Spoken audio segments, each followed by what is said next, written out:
아멘. 우리 설교 제목 따라해 봅니다. 기도는 하나님이 주신 따라해 봅시다. 기도는 하나님이 주신 최고의 선물입니다.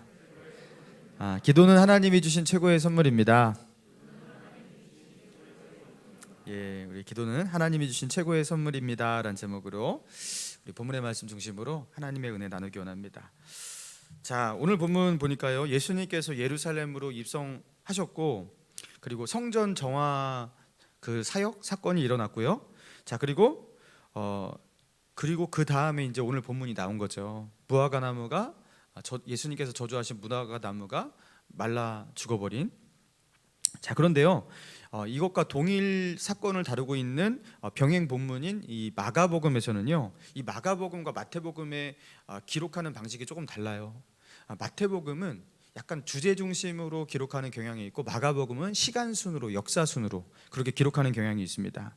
자, 그래서 우리 마가복음이 시간 순으로 이제 그렇게 배열돼 있고 기록했다라는 걸 우리는 알고 있기 때문에 그 시간의 어떤 그 팩트를 체크할 때는 마가복음을 보는 거예요. 자, 그런데 마가복음에서는 예수님께서 무화과 나무를 먼저 저주하셨어요.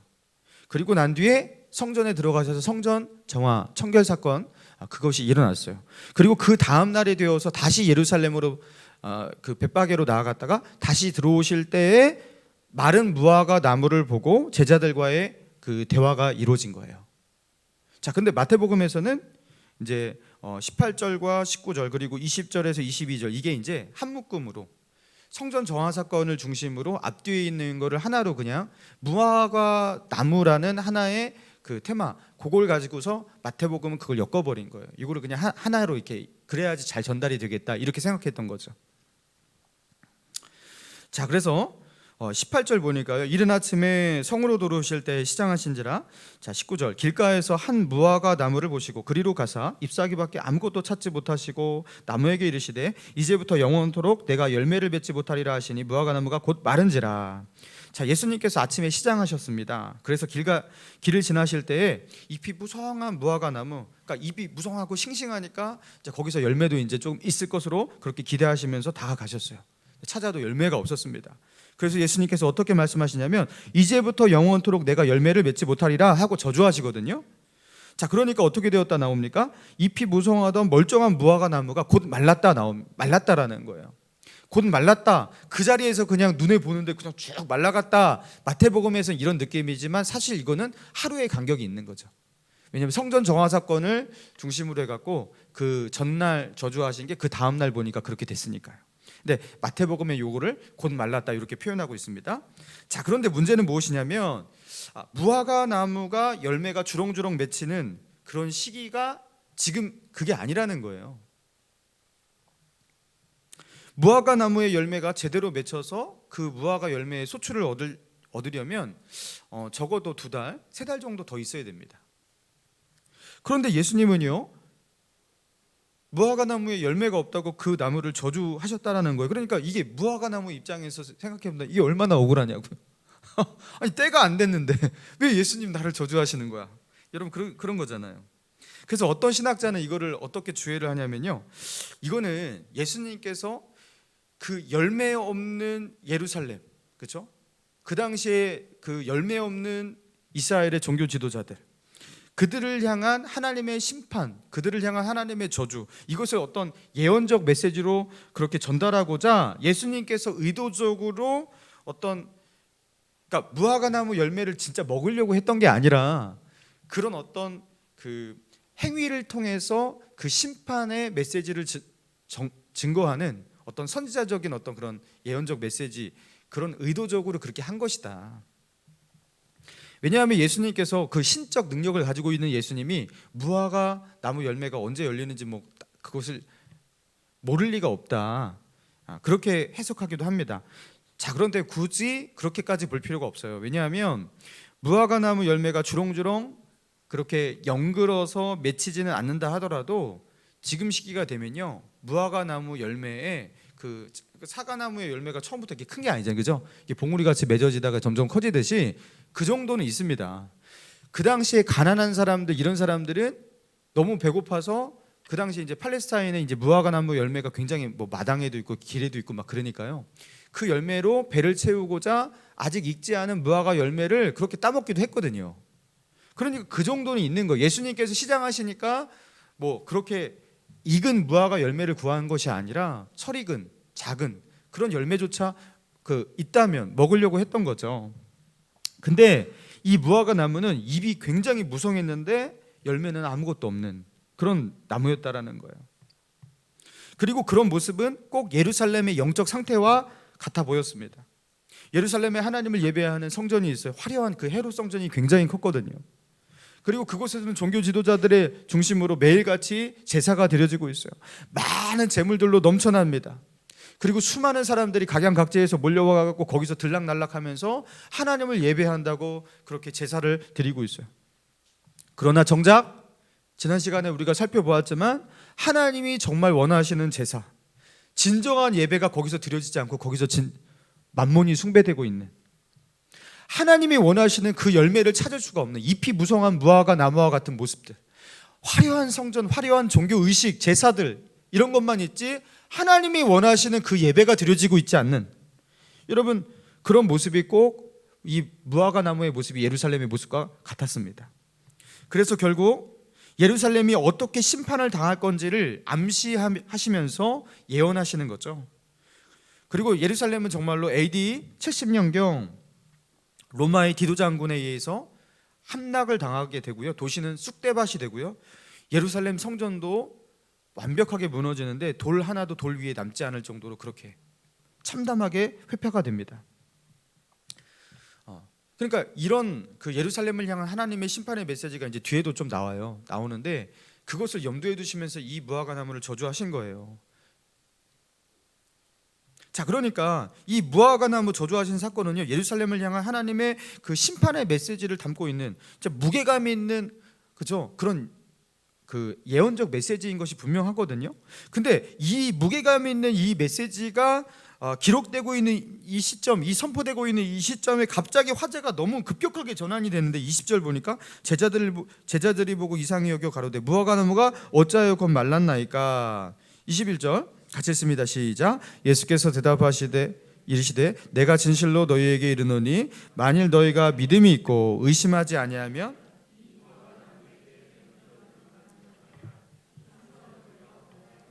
하여도 될 것이요. 여러분 좀 이상해요.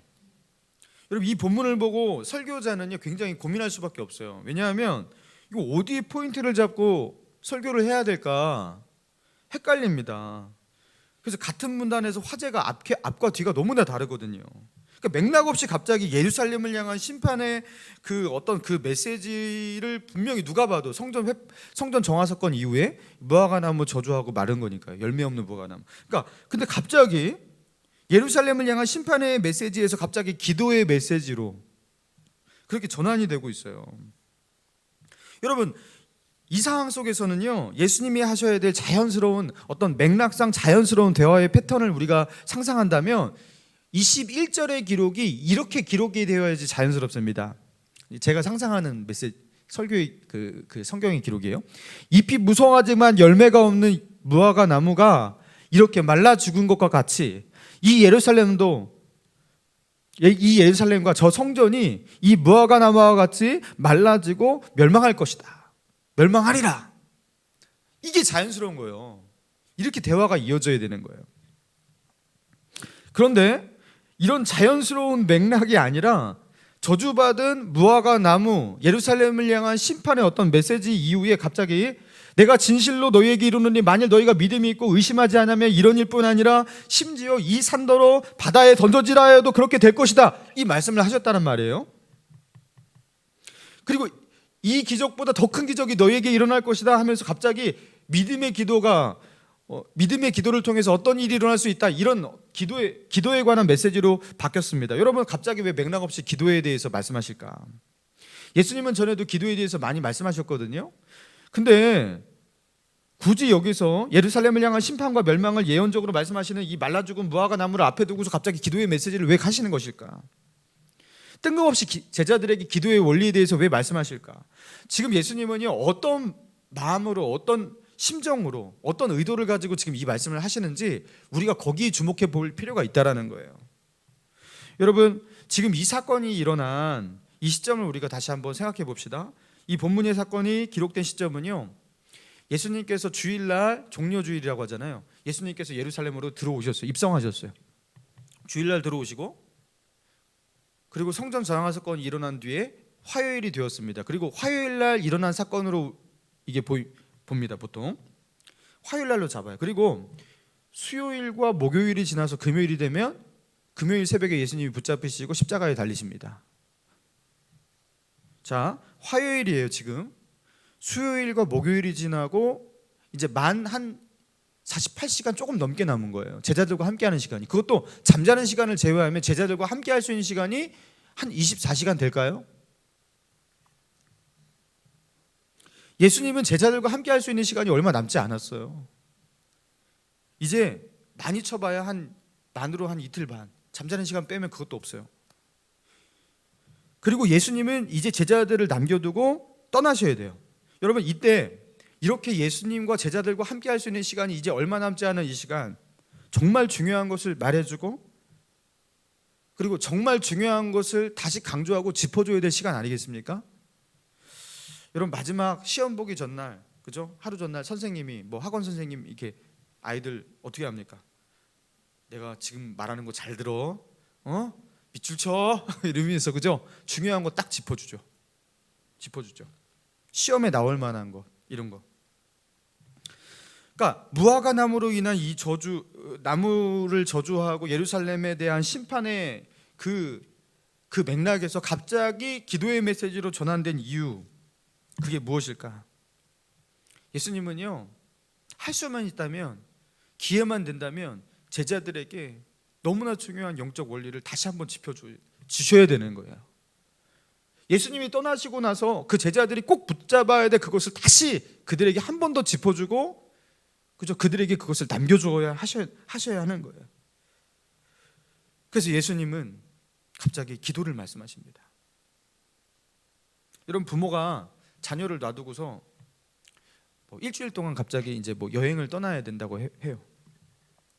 근데 그 아이들이 이렇게 청년 이런 아이들이 아니라 막 초등학생 막 이렇게 이런 아이들이에요. 그러면 굉장히 미안하잖아요. 이 아이를 놔두고 내가 어디를 멀리 갔다 온다는 게 이 아이에게 굉장히 미안하고 짠할 거 아니에요. 여러분, 그러니까 엄마 정말 가야 돼 이렇게 하니까 막 미안하잖아요. 그죠? 가야 되나 말아야 되나. 그때 이 부모의 심정이 어떻겠습니까? 야, 너 뭐 먹고 싶은 거 있어? 뭐 먹고 싶은 거 있냐고. 그러면서 여기 카드 있어. 이거 네가 먹고 싶은 거 마음껏 사 먹어. 그럼 진짜요? 이러면서 내가 그러니까 다녀올 때까지 잘 있어야 돼. 잘 있어야 돼. 이러면서 이 자녀에게 그런 마음에, 떠나는 마음 가운데 마지막으로 이렇게 좀 뭔가 크게 그 아이를 그렇게 주고 싶은 그런 마음이 있는 거 아니겠어요? 제가 이제 신학교 들어가서 첫 번째로 사역한 교회에서요, 중고등부를 한 2년 정도 담당해서 사역을 했었는데, 그 열 몇 명의 아이들이었습니다. 그 아이들과 이제 함께 뒹굴면서 이제 중고등부 아이들 사역을 했어요. 근데 이제 사정이 있어서 제가 이제 그 교회를 떠나야 했거든요. 그러니까 이제 사역을 마치고 떠나려고 하니까 마음이 너무 힘든 거예요. 이제 뭐가 힘드냐면 다른 게 아니라 그 아이들이 눈에 밟히는 거예요. 내가 최소한 이 아이들과 조금 더 있어줘야 되는데 내가 너무 빨리 떠나는 것 같아서 너무 마음이 힘들었습니다. 그래서 하루는요, 이제 한 가을쯤이었는데 아이들을 불렀어. 이렇게 한 11월인가 12월 정도 됐을 것 같아요. 그때 불러갖고 토요일날 불러갖고, 얘들아 너희 먹고 싶은 거 있어? 이렇게 말만 하라고 내가 다 사줘. 그러니까 전사님 무슨 돈이 있다고 사주냐고. 그러니까 웃기지 말라고, 니네들 내가 다 사준다고. 그러니까 애들이 막 진짜 막 말하는 거예요. 막 이것도 먹고 싶고 저것도 먹고 싶고. 다 시켰어요. 그래갖고 맨날 애들한테 나 돈 없다고 떡볶이 먹으라고 과자 먹으라고 이게 하면서 막 이렇게 했던 전도사님인데, 갑자기 걔네들 싼 거 위주로 먹였던 전도사님이, 그죠? 막 이것저것 다 시켜갖고 막 피자 치킨 다 시키는 거예요. 제가 왜 그랬냐? 아이들한테 너무 미안했어요. 아이들한테 마지막으로 그 아이들한테 뭔가를 주고 싶었어요. 그러니까요, 갑자기 다 먹다 말고 한 여자아이가 이제 고등학교 1학년 된 눈치 빠른 여자아이가 갑자기 그러는 거예요. 전사님, 저희를 버리시고 혹시 떠나시나요? 그러는 거예요. 저 말한 적도 없는데. 그래서 제가 너 뭐 알고 있어? 이렇게 물으니까요, 이 아이가 그러는 거. 아니요, 저 몰랐는데요, 꼭 마지막으로 우리한테 잘해주시는 것 같잖아요 지금. 그러니까 전사님이 이렇게 무리해서 우리한테 잘해주는 이유가 있다라는 거죠. 여러분, 예수님께서 지금 십자가를 앞에 두고 계시거든요. 제자들을 떠나셔야 되거든요. 여러분, 그때 예수님이 가지고 계신 그 마음이 제자들을 이 땅에 놔두고서 그죠? 그렇게 죽으시고 그리고 하늘로 승천하셔야 하는데, 그 마음이 바로 이런 마음 아니었을까요? 그러니까 무화과 나무가 말라 죽고 예루살렘이 심판을 당하지만 너희에게는 이것보다 더 크고 놀라운 일이 일어날 것이다. 그리고 그게 너희에게 확실히 약속하는 기도의 힘이라고. 이 산더러 들려서 바다에 던져지라 하여도, 이 무화과 나무에게 일어난 이 사건 정도가 아니라 이 산더러 들려서 바다에 던져지라 하여도 너희가 믿고 구하는 것은 이루어질 것이라고. 너희가 기도할 때 무엇이든지 믿고 구하는 것은 다 받을 것이라고. 예수님은요, 제자들에게 마지막으로 어떻게 하신 거예요? 한도가 없는 카드를 그냥 던져주신 거예요. 우리말로 생각하자면, 나는 너희를 떠나지만 너희에게는 나와 함께 하면서 있었던 그 기적과 그 능력은 계속해서, 그 하늘의 능력은 너희에게 일어날 것이다. 그리고 그런 하늘의 능력이, 나의 힘과 권능이 너희와 함께 있는 그 통로는 무엇이냐면 바로 기도다. 믿음의 기도다. 예수님께서 무화과 나무를 명령했을 때 무화과 나무가 이렇게 말라 죽잖아요. 그죠? 여러분, 이걸 뭐라고 해요? 신적 권능입니다. 신적 권능. 신이니까 살아있는 것도, 멀쩡히 살아있는 것도 죽이기도 하고요, 죽어있는 것도 살릴 수도 있어요. 신적 권능. 신적 위험 속에 나올 수 있는 신적 권능이에요. 그래서 명령으로 하는 거예요. 여러분, 그런데 예수님은요, 그런 신적 권능의 역사를 기도와 연결시키고 있다는 거죠. 기도와. 여러분, 기도는 그렇게 위대한 겁니다.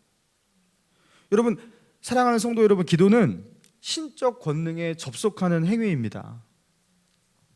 주님이 권능을 가지고 무화과 나무를 향해서 선포하면 그 신적 권능의 역사가 일어나면서 정말 그대로 되었듯이, 우리가 기도할 때 그 신적 권능에 연결이 되는 거예요.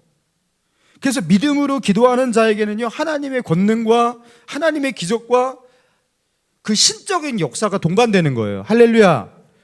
여러분, 그러니까 이게 선물, 이 예수님께서 우리에게 주신 이 선물이 얼마나 대단한 선물이냐라는 거 도대체. 여러분, 한번 상상해 보면서 가정해 봅시다. 여러분, 이 말만 하면 여러분 굉장히 행복감이 드실 거예요. 여러분, 어떤 재벌이요, 어느 날 그동안 우리 회사에서 일해준 거에 대해서 고맙게 생각합니다. 당신의 공로가 큽니다. 그래서 이제부터 당신에게 이 포상을 드리기로 했습니다 하면서 카드 한 장을 주는데, 이 카드 한도가 월별로 1,000만 원. 네가 원하는 거 무엇이든지 이 카드로 마음껏 긁을 수 있어요. 1,000만 원 한도예요. 죽을 때까지 이 1,000만 원 카드를 마음껏 긁을 수 있는 거예요. 무엇이든지 어떤 것이든지 사도 되고, 이 카드를 마음껏 써도 돼요. 그리고 그거는 이 재벌이 다 부담하는 거예요. 상상해 보세요. 그게 나한테 주어졌어요. 상상만 해도 행복하죠. 막 침이 흐르잖아요. 그죠? 야, 이거는 진짜 그 다음부터 그죠? 천국에 사는 것 같은 그런 행복감에 겨우지 않아요. 제대로 상상해 보세요. 여러분, 그런데 이 재벌이 진짜 그렇게 한다면 진짜 대박이다. 그죠?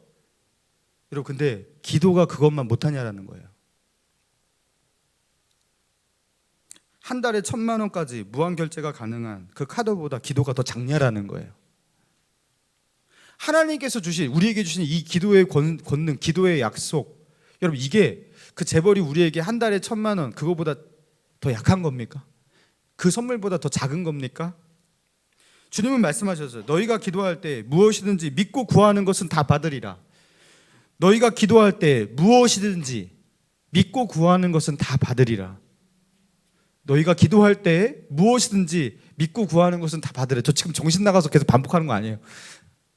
여러분, 이 문장이 가지고 있는 이 어마어마한 여러분 이걸 지금 여러분 제대로 이해하고 있다면 와, 너무나 놀라운 말씀을 하고 계신 거예요 지금. 여러분 어떻게 그 1,000만 원짜리 카드 받아 못합니까? 이거는 엄청난 선물이에요. 무엇이든지 너희가 믿고 구할 때 너희는 다 받을 것이다. 여러분 이 대박을 여러분 하나님께서 여러분에게 주신 거예요. 예수님께서 떠나시기 전에 제자들에게 이 기도의 원리, 이 기도의 선물을 그들에게 주신 거예요. 최고의 선물을 주신 거예요. 시인 조지 허버트라고 있습니다. 그가 기도라는 제목의 시를 썼거든요. 앞머리만 읽어드리겠습니다. 기도는 교회의 잔치, 천사의 시대, 인간을 처음으로 돌아가게 하는 하나님의 숨결, 쉽게 풀이된 심령, 순례에 나선 마음, 하늘과 땅을 재는 다림줄. 왜 이렇게 어려워? 이게 도대체 뭐야 이거? 이렇게 하다가 여러분 제가요 너무나 와닿는 그 식구가 있었어요. 거꾸로 치는 천둥. 기도가 뭐냐면 거꾸로 치는 천둥이래요. 여러분 천둥은 하늘에서 땅으로 치잖아요, 그렇죠? 근데 이 천둥이 땅에서 하늘로 쳐요. 우리가 기도를 할 때 천둥이 치는데 땅에서 하늘로 천둥이 친다라는 거예요. 우리가 하나님 앞에 엎드려 기도할 때 그 기도가 미미하게 잘 안 들리게 하늘로 올라갈랑 말랑 막 그렇게 힘겹게 그런 게 아니라 여러분 이 기도는 하나님 앞에 천둥같이 그렇게 들린다라는 거예요. 땅에서 하늘로 치는 천둥, 그게 기도라는 거예요. 우리가 주님 앞에 주여 아버지 하고 엎드릴 때 그 소리가 하나님 앞에 천둥 같은 소리로 들린다라는 거예요. 하나님의 귀에는 그게 천둥같이 들리는 거예요. 하나님의 자녀가 믿음을 가지고 무릎 꿇고 하나님을 바라보면서 그 믿음으로 주 앞에 나아가 엎드리는 순간, 그리고 주님의 이름을 부르는 그 순간 하늘로 천둥이 칩니다. 거꾸로 치는 천둥이에요. 그래서 하나님의 마음을 흔드는 거예요. 그 자녀의 그 음성에 귀를 기울이지 않을 수가 없고 그거를 무시할 수가 없어요.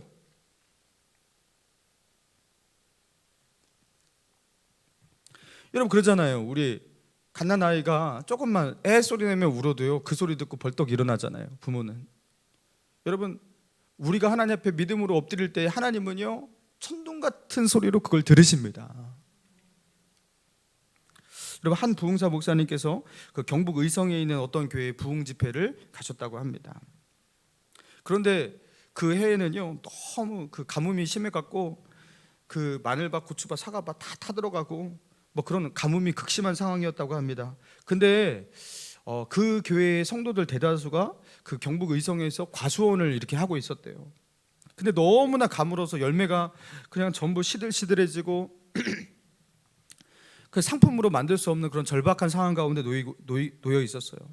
근데 이제 부흥사 목사님의 이제 집회가 이제 설교가 끝나고 이제 광고 시간이 되어서 담임 목사님, 그 이제 시골 교회 담임 목사님이 딱 올라오셨어요. 올라오셔서 거기서 그렇게 선포했다고 합니다. 엘리야의 기도를 들으시고 비를 주신 하나님께서 우리의 기도를 들으시고 비를 주실 것을 믿습니다. 그래서 이번 한 주간 비를 달라고 기도하는 기도의 주간으로 선포합니다. 같이 기도합시다. 그러니까 비상사태니까 우리 기도하자고, 이렇게 동사를 다 망치지 않고 하나님의 긍휼이 임하기를 그렇게 기도하자고 하면서 비를 달라고 그렇게 기도하자고 했던 거예요. 그래서 온 교인이 이제 새벽마다 밤마다 나와서 이제 기도하기 시작했어요. 그리고 그렇게 절박하게 기도하면서 비를 달라고 했는데 정말로 기도가 마치는 그 한 주간의 끝에 소낙비가 내리는 거예요. 소낙비를 내려주셨어요. 그래서 또 우리는 이러잖아요. 또 기도응답 받으면 또 이게 또 이게 기도응답이 아니라 때가 돼서 이게 자연스럽게 내리려고 했는데 또 그게 또 이게 타이밍이 맞은 거 아닌가 하면서 정말 간사하잖아요, 그죠? 그렇게 생각하잖아요. 근데요, 그런 생각을 할 수 없게 만들었어요. 왠지 아십니까? 비가 무슨 그 정밀 타격하는 것도 아니고요. 비가 내렸는데요, 다른 동네에는 비가 안 내린 거예요. 심지어 그 옆 동네 옆 과수원에도 비가 안 내렸는데 교인들의 집에만 비가 내렸대요. 그래서 이게 어떻게 이런 일이 가능할지, 평생 이런 일은 본 적이 없다 해갖고 실제로 다른 집 과수원과 밭에 가서 땅을 후벼 파고 봐도 비가 내리는 흔적이 없는데 그 교인들의 과수원에만 비가 내렸다라는 거예요. 단 한 군데도 다른 곳에 비가 안 내렸는데 교인들의 집에만, 그 과수원에만 비가 내렸다. 어떻게 이런 일이 일어났냐? 믿겨지지 않을 기적이 일어났다라는 거예요. 여러분, 야, 어떻게 그런 일이 일어납니까? 하죠. 여러분, 성경에 그런 일이 있습니다.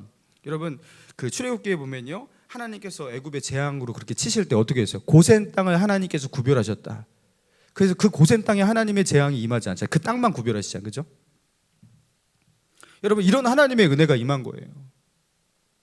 하나님의 택한 자녀가, 그죠? 하나님이 사랑하시는 자녀가 믿음으로 엎드릴 때, 여러분, 하나님은요 뭐라도 하실 수 있는 분입니다. 할렐루야. 사랑하는 성도 여러분, 하나님이 우리 인생 가운데 가뭄을 주셔요. 시련을 주셔요. 여러분, 그 가뭄과 시련을 주신 이유가 무엇입니까? 그 시련을 통해서 하나님을 경험하고, 그리고 하나님을 찬양하고, 하나님의 살아계심을 느끼고, 그리고 하나님께 영광 돌리고 예배하고, 여러분, 그러라고 주신 거예요. 근데 우리는요, 그 시련과 그 가뭄을 경험할 때 어떻게 합니까? 이 시련을 넘기는 것에만 초점이 있어요. 그러니까 이 시련이 빨리 지나가고 이 가뭄이 빨리 끝나면 좋겠습니다. 거기에만 초점이 있는 거예요. 단순히 어려움을 통과만 하면 된다, 이렇게 생각하는 거예요. 여러분, 아니라는 거예요. 하나님의 뜻과 계획은 그렇게 작지 않습니다. 하나님은 그런 시련과 그 가뭄을 주신 이유는 무엇입니까? 거기서 하나님의 살아계심의 역사를 체험하라는 거예요. 거기서 하나님이 영광 받고 싶고 또 하나님이 찬양 받으셔야 한다는 거예요. 그리고 이 세상 가운데 하나님의 살아계심을 증거하는 통로가 되고, 여러분, 하나님은 이런 큰 그림 가운데 하나님 우리에게 이렇게 기도 제목을 주시고 때로는 우리에게 어려움과 시련을 주십니다. 여러분, 그런데 우리의 그림이 너무 작은 거예요. 이것만 넘기면 된다. 여러분, 시련을 통해서, 어려움을 통해서 여러분, 하나님을 찬양하고 하나님의 살아계심을 선포하는 저와 여러분 되기 바랍니다. 저는 개인적으로 이렇게 주말이 다가오면 이제 긴장을 하게 돼요. 그래서 이제 잠을 깊이 못 잘 때가 있어요.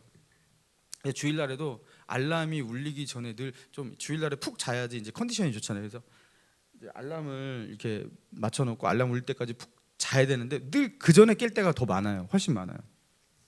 근데 그러니까 아침에 이게 일어나면은 주일날은 꼭 피곤해요. 그러니까 주일날 컨디션이 제일 안 좋은 거예요. 이제 긴장하니까.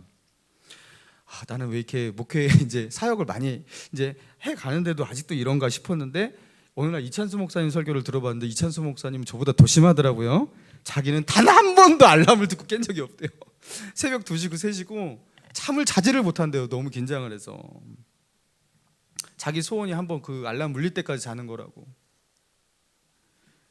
그러니까 이게 설교 사역이 이제 사역자한테는 굉장히 압박이 되는 거죠. 압박이 되는 거죠. 제가 그래서 어저께는 이제 기도에 대해서 제가 설교 준비했잖아요. 그래서 제가 기도를 했습니다. 믿음으로, 주님, 오늘 밤에는 제가 알람 울릴 때까지 깨지 않고 푹 자게 해주십시오 하면서 믿음으로 기도를 했어요. 여러분, 어떻게 됐을까요? 알람을 듣고 제가 깼습니다. 깜짝 놀랐습니다. 여러분에게는 이게 기적이 아니라 보였지만 저는 거의 이런 일이 별로 없어요. 알람을 듣고 잘 깨지를 못해요. 자는 둥 마는 둥 이럴 때가 참 많습니다. 근데 정말로 제가 기도한 대로 알람 소리를 듣고 깼어요. 여러분, 강대성 목사가 주말이 다가올 때 기도하려고 애쓰면서 하나님 앞에 그래도 더 엎드리려고 그래요. 평소보다. 근데 저를 동기부여하는 생각이 무엇이냐면, 여러분, 이거를요 큰 그림을 보면서 영적 전쟁으로 보는 겁니다. 사탄의 입장에서 생각해보자. 강대성 목사가 서재에서 설교 주석, 성경 주석을 보고 설교를 타이핑하고 열심히 막 타이핑하면서 막 이렇게 설교문을 만들고 있는 강대성 목사를, 그런 설교자를 무서워할까? 아니면 이 주일 사역을 앞두고 하나님과 씨름하면서 하나님께 부르짖고 기도하는, 하나님께 무릎 꿇는 그 설교자를 더 무서워할까? 그러니까 하나님의 입장에서 보자. 하나님은 어떤 사람을 과연 도우실까? 어떤 사역자에게 은혜를 주실까? 여러분, 답 여러분 알고 계시죠? 이거 뻔한 겁니다. 여러분, 영적 전쟁의 구도에서 바라봐야 되는 거예요. 하나님은 무릎 꿇는 사람에게 은혜를 주시고요. 사탄이 가장 두려워하는 사람은 하나님께 엎드리는 사람이에요. 하나님께 엎드리는 사람을 가장 두려워하고 가장 싫어해요. 저는 그런 체험 참 많이 합니다. 엎드려서 한참 기도할 때 뭔가 저를 짓누르고 있는 악한 영들, 악한 세력들, 그죠? 그런 것들이 막 떠나가고 물리치는 어떤 그런 느낌이 들어요. 제 마음이 되게 밝아져요. 제 생각이 변하고 정서가 변하고 바라보는 그 눈이 달라져요. 영적 전쟁에서 제가 이기고 있다는 것을 그냥 제가 느낍니다. 기도하면서도 느낍니다. 그래서 하나님께서 그런 은혜를 주시고, 그렇죠? 저에게 새로운 눈을 주시고 새로운 영감을 주실 때까지 기도하는 거예요. 여러분, 존 블렌차드 라는 이 영성가는요, 기도에 대해서 이런 말을 남겼어요. 기도를 최후의 방법이 아닌 최선의 방법으로 사용하라. 따라해 봅시다. 기도를 최후의 방법이 아닌 최선의 방법으로 사용하라.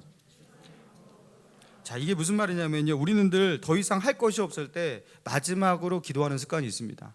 내가 할 수 있는 거 다 해보고, 그리고 마지막으로 기도해보자. 자기가 할 수 있는 거 다 해보고서 기도를 짜투리 어떤 보험 취급하는 거죠. 여러분, 그렇게 하지 말고 기도가 최선이라고 믿고 기도부터 하라는 거예요. 생각이 달라져야 한다라는 거예요. 여러분, 야구를 할 때 제가 야구를 잘 모르지만 보통 이제 그 팀마다 5명의 투수를 두고서 경기할 때마다 선발 투수를 5명이 이렇게 돌아가면서 한다고 하죠. 그런데 여러분, 1선발 첫 번째 경기에 나서는 투수 1선발, 2선발, 3선발, 5선발까지 있는데, 여러분 1선발에 누구를 배치하냐? 이거는 모든 야구 구단이 다 똑같다고 합니다. 에이스. 제일 잘 던지는, 제구력이 좋고 스피드가 있고 그 승률이 제일 높은 그 팀의 에이스 투수를 1선발로 무조건 내보내요. 그래서 이 팀의 분위기에 기선제압을 해야 돼요. 상대방도 1선발을 내보내요. 이건 어느 기난이나 같다고 합니다. 여러분, 성도에게 기도는 무엇이냐면 가장 먼저 내보내야 하는 에이스 투수 1선발과 같은 거예요.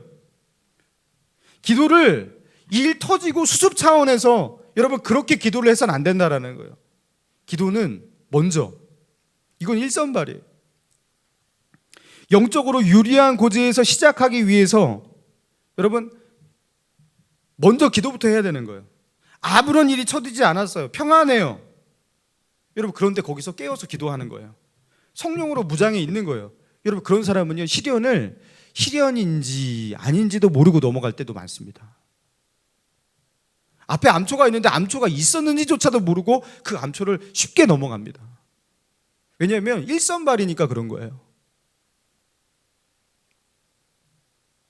에이스가 나오니까요, 에이스는요 웬만한 것에 넘어지지 않아요. 웬만한 거 다 이깁니다. 여러분, 기도가 그 사람을 그렇게 힘있게 만드는 거예요. 그래서 평안할 때, 일이 터지지 않았을 때 여러분 그때 깨어서 기도하면 여러분 영적 전쟁에서 유리합니다. 마귀를 쉽게 이길 수 있습니다.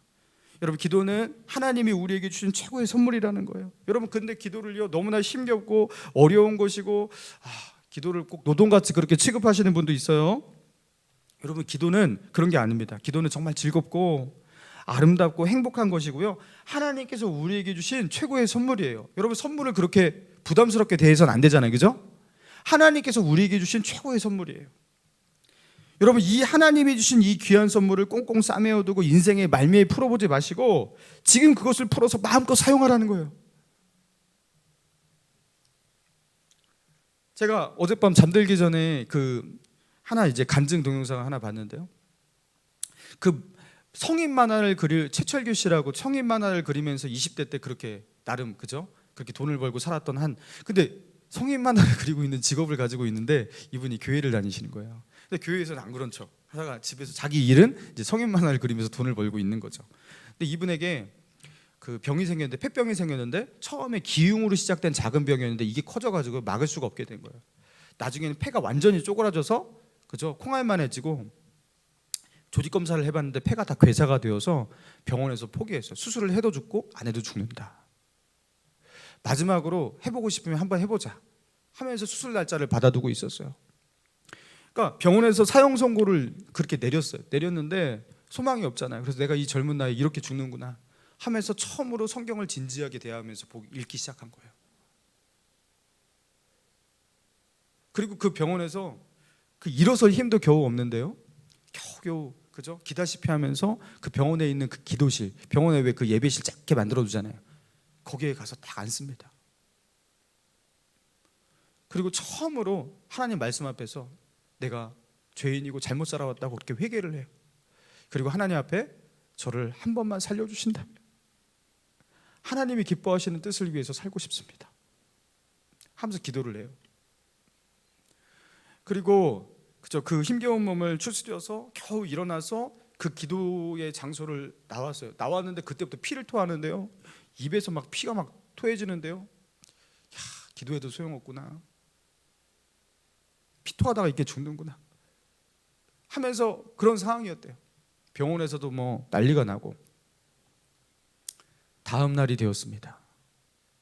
마지막으로 수술 한번 해보자고 의사가 이렇게 데리고 왔는데 뭔가 상태가 좀 예전 같지가 않은 거예요. 그래서 엑스레이를 한번 찍어보자고 했는데 갑자기 폐가 없었거든요. 폐가 쪼그라들고 다 괴사되어서 조직감소도 몇 번을 했는데 다 괴사 판정이 나왔어요. 폐가 있는 거예요. 폐가 그냥 있는 거예요. 똑같이. 그래서 어떻게 이런 일이 있지? 며칠 전에 찍은 사진하고 대조를 하는데 의사가 그렇게 말하더래요. 이거는 자기도 한 번도 보는 일이 없고 이거는 있을 수가 없다고. 아마도 이건 신이 하신 일이 아닐까요? 의사가 그렇게 말하더래요. 폐가 죽었는데 갑자기 폐가 멀쩡하게 그 다음날 있는 거예요.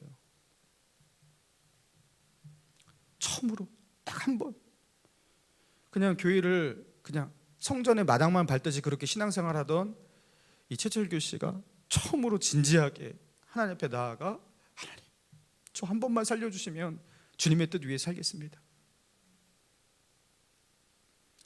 그렇게 한 번 그렇게 기도했는데 하나님께서 살려주신 거예요. 의학적으로 설명 불가능한 일이 일어난 거예요. 사랑하는 성도 여러분, 우리가 믿음으로 기도할 때 하나님은 오늘날 이 시간에도 우리에게 그렇게 역사하시는 하나님 줄 믿습니다. 여러분 어떠한 문제가 있습니까? 어떠한 시련이 있습니까? 여러분 하나님보다 그 시련이 더 큽니까? 여러분 그거 가지고 하나님께 가지고 나아가시기 바랍니다. 문제가 없을 때에도 아무 일이 일어나지 않을 때에도 여러분 먼저 기도하시기 바랍니다. 하나님이 주신 최고의 선물 이 기도 이거를 이 선물을 하늘나라 가서 그때서야 야 이거를 왜 내가 안 뜯어봤지 하지 마시고 이 땅에서 그것을 마음껏 누리시고 사용할 수 있는 저와 여러분 되길 바랍니다. 우리 기도